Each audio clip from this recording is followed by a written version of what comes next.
Semua masyarakat Indonesia kita undang untuk melihat.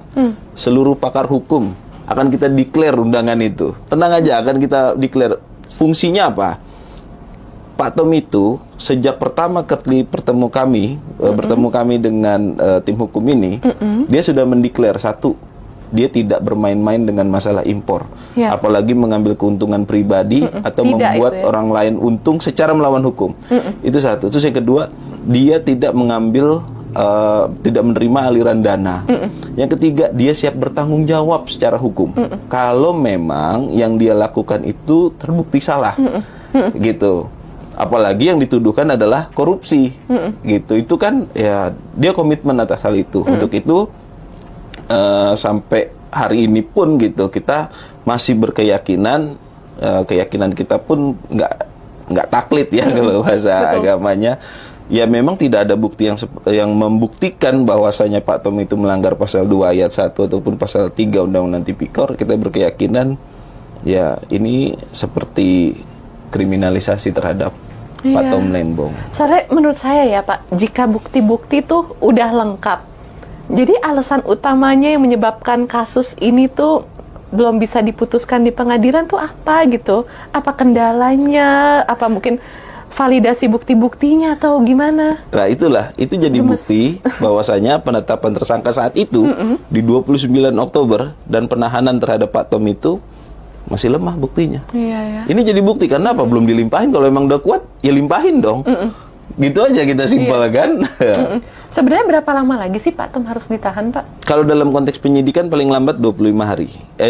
Tanggal 25 Februari besok. Itu udah paling lambat, dia harus dilimpahkan ke penuntutan. Nanti penuntut sebelum melimpahkan masih punya jangka waktu lagi 30 hari yang bisa diperpanjang 30 hari lagi untuk dilimpahkan ke pengadilan. Udah melebihi batas waktu nggak sih? Belum. Kalau melebihi batas waktu harusnya sudah dibebaskan, Pak Tom. Nggak boleh lagi ditahan. Oh my God. Gitu. Ya memang ya kita juga dapat masukan dari netizen semuanya mempertanyakan, ya saya bilang dipertanyakannya ke akun Kejaksaan Agung aja saya bilang.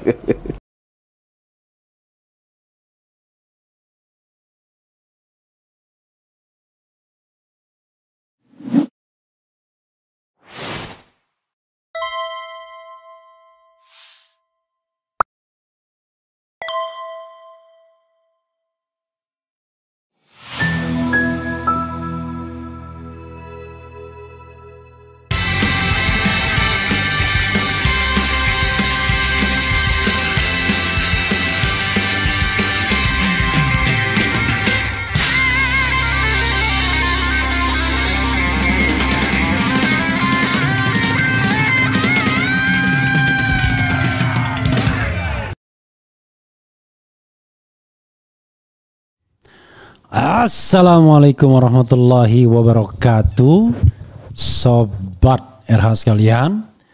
Jumpa lagi kita di channel yang keren ini. Keren cadas. Ya sobat RH sekalian, ini ada hal yang menarik ya soal Tom Lembong. Kejaksaan Agung mengatakan menyita uang 565 miliar, tapi tidak satu pun dari Tom Lembong, 1 rupiah pun. Kemudian dia juga tidak membebankan kerugian negara pada Tom Lembong. Lah lalu gimana ini persoalannya? Hah? Aduh. Oke.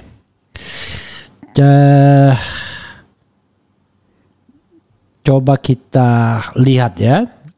Kita lihat, kita bacakan seperti apa sesungguhnya.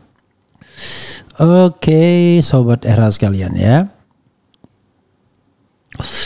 Oke, soal Tom Lembong ini kan agak aneh juga. Tapi sebelumnya saya mau ngajak umroh lagi ya. Kalau yang berminat, bintang 5 masih 13 seat. Itu laporan terakhir ke saya.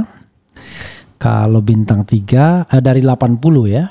Kemudian kalau bintang 3 dari 40 itu baru terisi kurang dari separuhnya. Nah mudah-mudahan sobat era sekalian berminat untuk umroh bareng keren cadas ya Refli Harun. Di bulan suci Ramadan ini 13 hari ya. Kemudian berangkat tanggal 7 Maret. Jadi nggak mahal sebenarnya kalau kita hitung bulan puasa dan kemudian juga 13 hari plus 2 ya. Plus 2 itu bermalam di Jeddah dan bermalam di Jakarta bagi orang daerah. Tapi saya dikasih mandat untuk memberi diskon kepada sobat era sekalian yang mau daftar sekarang ya. Kalau besok nanti kita lihat karena harus cepat-cepat juga H-1 H-3 paling telat ya, karena kan harus ngurus visa kalau yang sudah punya paspor. Tapi kalau belum punya paspor ya bikin paspor dulu. Begitu sobat RH sekalian ya. Coba kita bacakan soal Tom Lembong ini ya. Ini menarik ini. Aneh bin ajaib. Ada kerugian negara tapi tak satu pun rupiah pun dari Tom Lembong. Lalu Tom Lembong tidak dibebankan bayar kerugian negara, tapi dianggap sebagai pelaku tindak pidana korupsi. Parah. Oke, ini ada 2 berita ya. Kejagung sita uang 565 miliar dari kasus korupsi impor gula tapi tak ada dari Tom Lembong. Ini parah juga nih. 565 aja. 565 nggak ada miliarnya. Kemudian Kejagung tak bebankan Tom Lembong bayar kerugian negara. Apa soalnya ya? Oke, kita bacakan. Karena dari awal kerugian negara itulah yang menjadi salah satu unsur ya penyebabnya. Nah kalau dia nggak merugikan keuangan negara, bagaimana dia dianggap melakukan tindak pidana korupsi? Tapi kan memperkaya orang lain dia. Nanti kita lihat ya. Bodoh sekali koruptor yang hanya memperkaya orang lain semua ya. Saya mengatakan secara material tidak mungkin koruptor itu hanya memperkaya orang lain. Pasti memperkaya diri sendiri, hanya langsung ke dirinya atau memutar melalui orang lain ya. Oke, coba kita lihat ya. Kejaksaan Agung menyita 565 miliar dalam kasus korupsi impor gula di Kementerian Perdagangan pada 2015-2016. Ini FIFA dari fifa.co.id, tapi judulnya 565 rupiah doang ya. Nggak ada miliarnya. Kemudian, namun tidak ada uang yang disita dari tersangka ex Menteri Perdagangan Tom Lembong alias Thomas Trikasi. Penyitaan tersebut dilakukan oleh Direktorat Penyidikan Jaksa Agung Tindak Pidana Khusus Jampitsus terhadap 9 tersangka swasta. Hal itu diungkap Direktur Penyidikan Jampitsus Kejaksaan Agung Abdul Qohar. Bahwa pada hari ini tepatnya 25 Februari, tim penyidik pada Direktorat Penyidikan Jampitsus telah melakukan penyitaan uang sebanyak 565,3 miliar, kata dia. Dia menjelaskan uang paling banyak disita berasal dari TWN yang merupakan dirut PT Angels Product Angels ya, di mana nominalnya 150 miliar. Uang ratusan miliar tersebut akan disimpan di rekening penampungan lain pada Jampitsus. Hati-hati ya, apakah benar segitu ya. Uang dari 9 tersangka yang telah disita oleh penyidik tersebut dengan total 565,3 miliar dititipkan di rekening penampungan lain pada Jampitsus di Bank Mandiri. Hati-hati ya, ada korupsi di balik penyitaan-penyitaan seperti ini. Berikut rinciannya. Tony Wijaya ya, Dirut PT Angels 150 miliar sekian-sekian. Wisnu Hendra Diningrat selaku Presiden Direktur PT Andalan Purnindo 60 miliar sekian-sekian. Dan selanjutnya ya. Siapa lagi? Saya juga nggak kenal nih siapa orangnya ya. Justru yang nggak kenal itu yang kadang-kadang Hansen Setiawan ya, Dirut PT Sentra Usaha Tamajaya ya 41 miliar. Indra Suryaningrat, Dirut PT Medan Sugar Industry 77 miliar sekian ya. Dan Suryanto Eka Prasetyo, Dirut PT Makassar Tena 39 miliar. 6 Hendro, siapa lagi nih?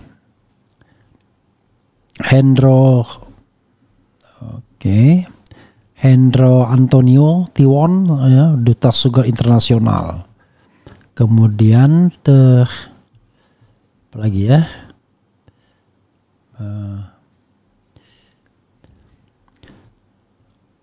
Ali Sanjaya, Dirut PT Kebun Tebu Mas 47 miliar something. Hans Valita Utama, Dirut PT Berkamanis 70 miliar something. Kemudian ada juga Eka Sapanca, Direktur Permata Dunia Sukses Utama 32 miliar. Ya pokoknya segitulah ya.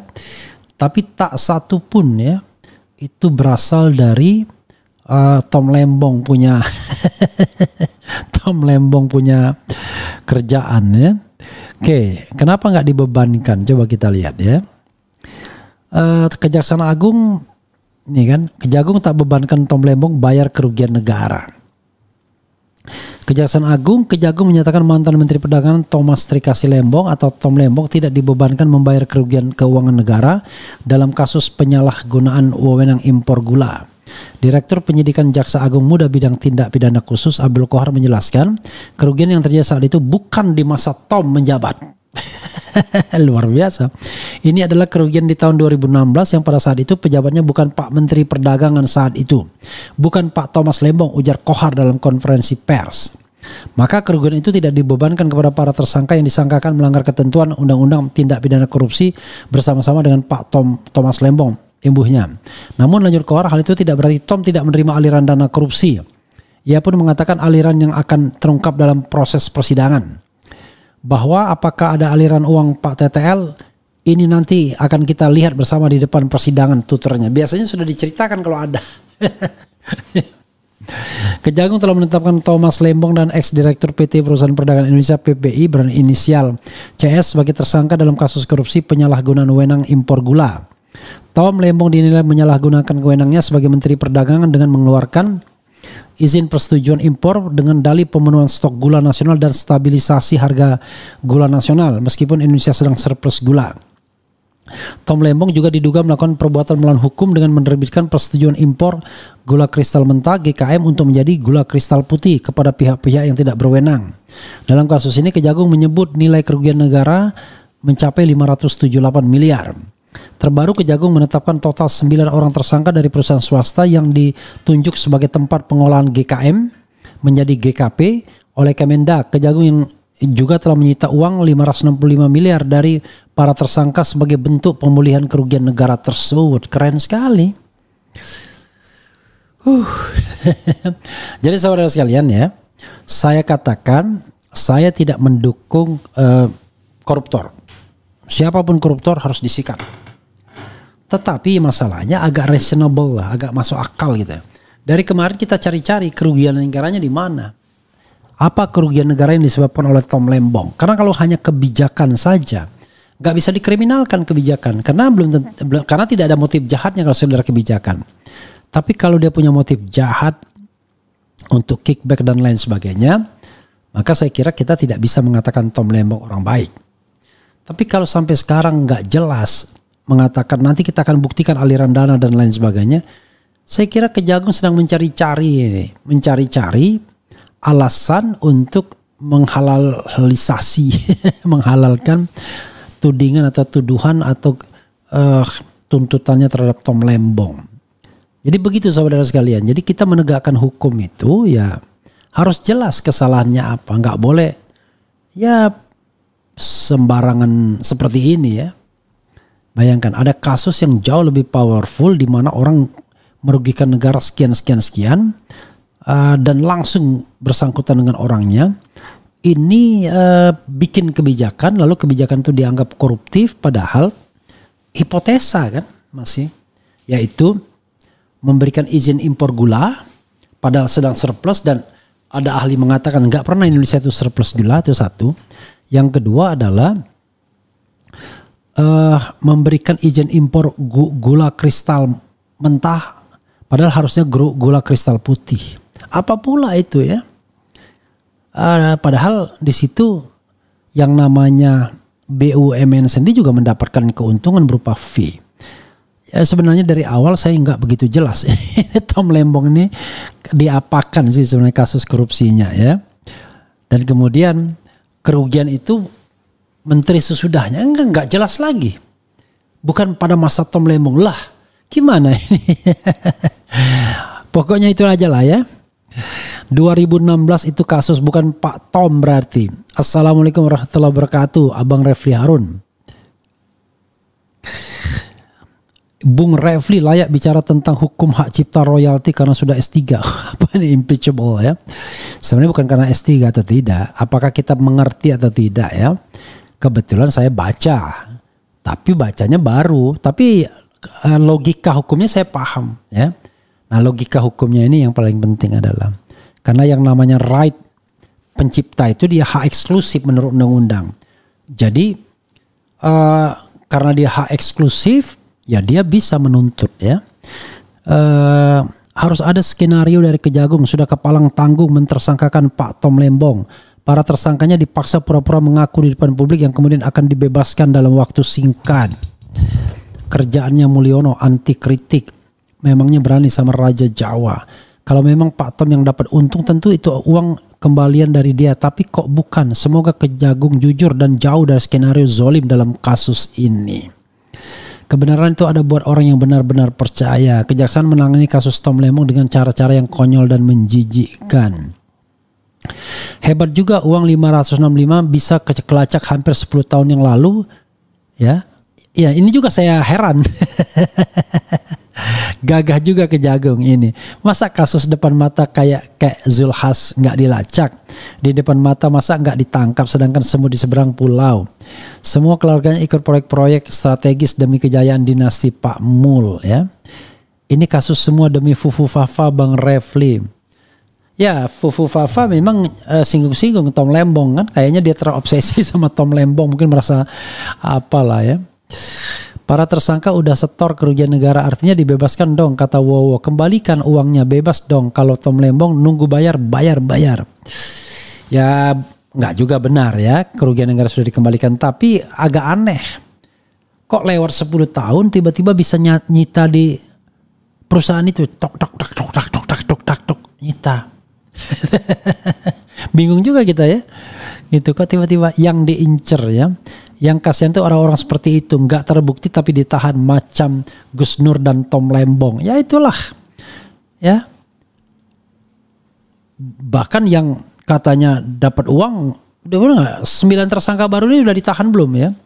Orang DPR malah disemprot sama si Mulyono. Kita nggak harus punya ideologi. Uangnya disita dari siapa, rekening siapa, di mana. Ya, itu juga menarik ya. Ntar tahu-tahu PT Tom dihukum 4 tahun walaupun Pak Tom dihukum 4 tahun walaupun nggak jelas korupsinya dia. Nggak terima duit sepeser pun, cuma buat kebijakan seperti mendak-mendak lain. Ke zaman Pak Bowo ini hakim kayak nggak berani kasih bebas. Jadi hukum ya. TL juga kunci kejahatan si paling korupsi sedunia sebesar 5 besar sedunia. Duit yang disita dicetak pada tahun berapa? Bang Refli undang Habib Bahar dan Khalid bahas tentang Agwan.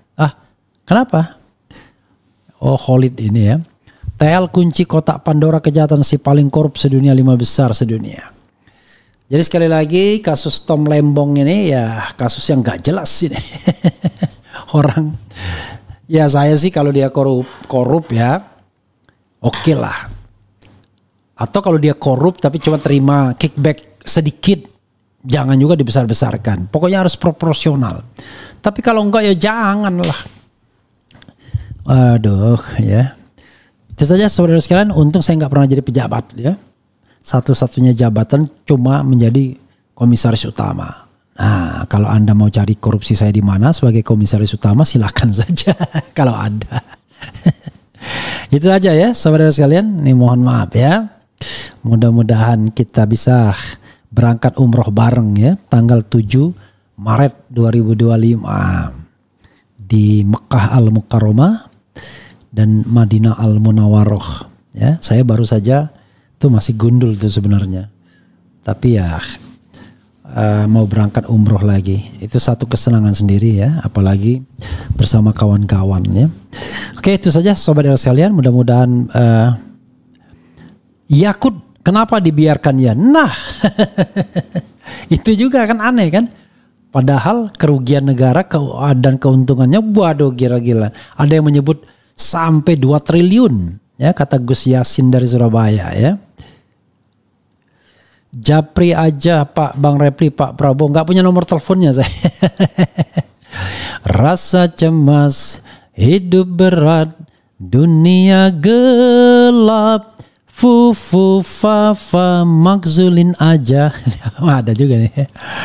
Ya itu kita akan lihat nanti ya bagaimana misalnya haji dan lain sebagainya. Wassalamualaikum warahmatullahi wabarakatuh. Keren, cadas, ciao.